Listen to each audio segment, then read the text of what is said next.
Can you believe it's been 30 years since Toy Story first hit the big screen? This film didn't just change animation. It changed cinema forever. But the story of how it was made is just as incredible as the movie itself. Let's travel back in time.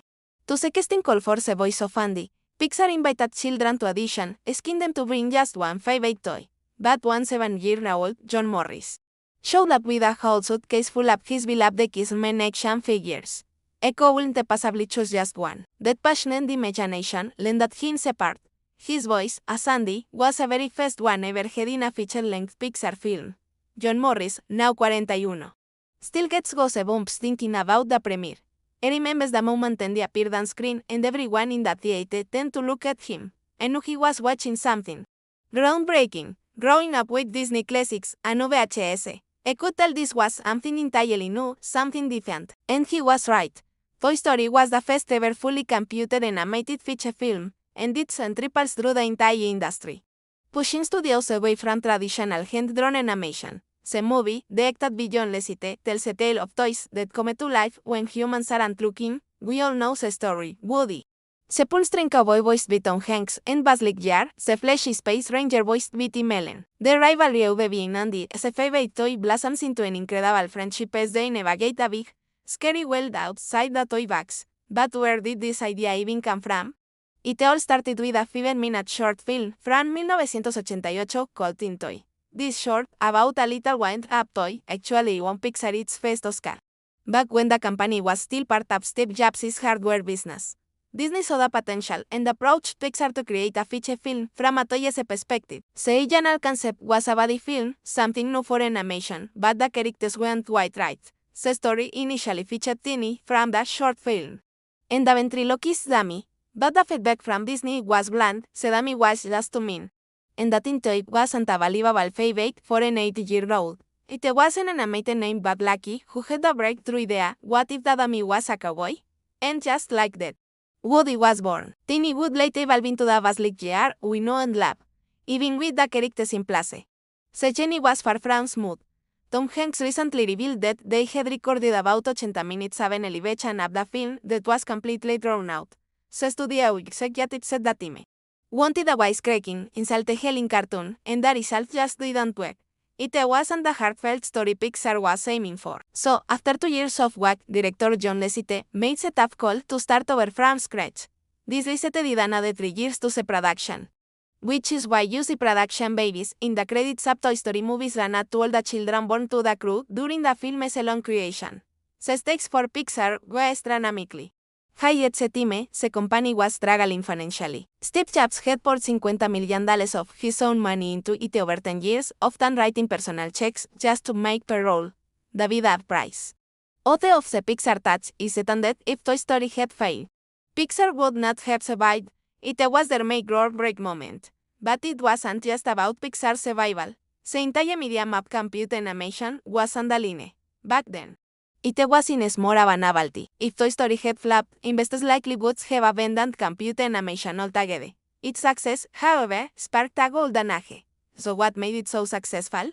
The animators made a brilliant choice to ground the futuristic animation in a recognizable world.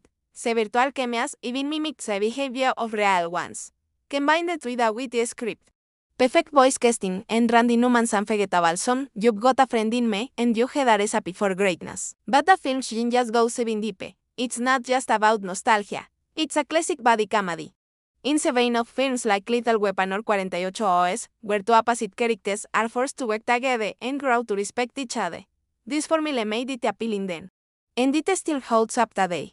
Moreover, Toy Story works on different levels for both kids and adults. For children, it's a powerful story about friendship. But for parents, it's a surprisingly deep look at status anxiety, the fear of being replaced. Woody is a panic when Buzz is something every adult can relate to in some way. It is this multi-layered storytelling that brings generations together. For John Morris, playing Andy was a natural fit. He grew up creating entire worlds with his X-Men figures, Ninja Turtles, and Lego. He even had his own Woody, ever named Sunnybear, that he still has. He understood the excitement of getting a new toy in the complex world of a child's imagination. During the audition, when he brought in his entire case of X-Men, his mom thought it was too much, but he insisted they couldn't just bring one. I had to have the whole team, and that's exactly how Indy plays in the movie. Morris essentially prepared for the role, just by being a kid and playing in his room. This imaginative skill was crucial for voice acting. In the recording booth, there are no sets or actors to play off of. You're given storyboards, character sketches, and maybe some small sculptures. But the rest is up to your imagination. Morris now teaches voiceover and emphasizes this very point. You have to flood your mind with imagery to bring a script to life. When he saw the fest, drawing Savandi is a warm, nice kid, and that helped him bring that same warmth to his voice. I had to keep his role a secret at school, which was tough for a kid. Ed mysteriously leave for appointments, telling people he was working on a movie but never saying which one.